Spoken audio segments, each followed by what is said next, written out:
Well, how's it going out there today, boys and girls in sporting land? This is JPC with J&J Outlaw Sports once again, the home of the common Joe and common Sally in the know, even more so than those media talking heads. That's right. And as you noticed, I'm wearing my Maui Hawaii cap once again. A lot of people have told me they like it. Um, why are you wearing that hat? Well, when you think of Hawaii, you think of a good time. And that's what we're here to do. We're here to have a good time. And today's topic is, class, Jim Harbaugh and why the Michigan administration actually made a sneaky good extension and decision by keeping Harbaugh. But before we get into that and the reason why Jim was a good decision, I'd like to ask you guys and gals once again to like, share, comment, and subscribe to this channel. Subscriptions are most important. They keep me in the good graces of YouTube, and it only takes about 4 or 5 seconds to hit that bell that notifies you when I'm up and running. And then we can all partake in the trash talk and all the fun. Now, let's get right to it. Jim Harbaugh, a lot of people sort of groaned. Some of the Michigan people groaned. I know people nationwide sort of groaned because they were hoping for Jim Harbaugh's dismissal because we all know Jim Harbaugh is a big-time shit talker. The man can lay down the smack, boy. He can push the buttons and really get under people's nerves. The only thing with Jim is sometimes he can't take it back. But we won't get into that. But what we'll get into is why they made a sneaky good rehire, or not even a rehire, but an extension of Jim's contract when everybody thought that he might be on the hot seat because he has yet to beat those Ohio State Buckeyes. So we look at this. Jim Harbaugh has been on the cusp. Now, there was a game a few years back with Michigan and Ohio State where there was a questionable conversion on a fourth down. When we go back and look at it, it looks like Michigan actually stopped them, and Michigan probably should have won that game. It would have made a big difference in Jim Harbaugh's coaching career at Michigan as far as being a success. But those games happen to people, and sometimes you get over them, and sometimes you end up like Mark Richt or somebody like that just can't get there, just can't win that big game. And so far, in his second stint, or actually third stint, because he started out the San Diego Toros in Division, I think it was Division 2 or Division 1 AA.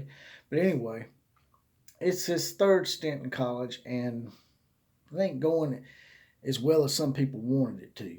But if you look at the man's winning percentage, he's won almost 70% of his games. He's 107 and 49 overall as a college coach. And he started out with Stanford, and Stanford was like going 1-10, 2-9 every year. Had that epic upset of Pete Carroll when they was a 41-point underdog. Used to get on Pete's nerves quite a bit. The man has a knack for getting in people's heads, and that's another good reason to keep him. Because eventually, I think Jim's going to get over the hump. I think Jim's too big of a winner and too big of a competitor not to finally beat Ohio State. May not be this year, but I could see it happening in a couple of years. Usually, these Michigan type schools, these Power 5 schools, have no patience. But we've seen in the past where some colleges sort of tough it out with coaches that aren't awful, but they're not winning championships. But they tough it out with them, and then all of a sudden they blossom. We've seen it with Tom Osborne back in the day with Nebraska. Now we're seeing it with Dabo Swinney with Clemson. Dabo Swinney, when he first started off, he was going like 8-4, 9-3 every year. Couldn't beat Florida State. Sound familiar? Finally beat Florida State, got over the hump, went to the national championship game, played Alabama, lost in the first one. But at that time, the word Clemsoning had just been erased because they made it to the big game. Then they made it to the big game again, and then they beat Alabama. So I think that Jim Harbaugh, if they give him the time and the patience that they're giving him, I think it's going to pay off, in my opinion. No, that's not a popular opinion because people want to see him gone. Ohio State fans hate him. They want him gone because he's always talking mad smack about the Buckeyes. But I think in a couple of years, this could make Michigan's administration look like geniuses. Besides, I mean, what did you have before? Brady Hoke, Rich Rodriguez? Come on, man. Really? You going to try to ditch Harbaugh out and you had those two coaches?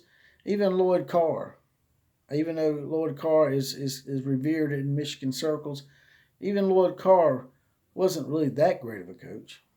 He was decent, but nobody's going to forget that Appalachian State loss anytime soon. They still talk about it to this day. So Jim Harbaugh took a Stanford team that was 2-9, took them to all the way to the Rose Bowl. They went 11-1 and 12-1, I think, in back-to-back seasons, which had never been done. They'd never won that many games in Stanford history. He goes to the San Francisco 49ers and wins 3 straight NFC West titles, goes to the Super Bowl, loses to his brother.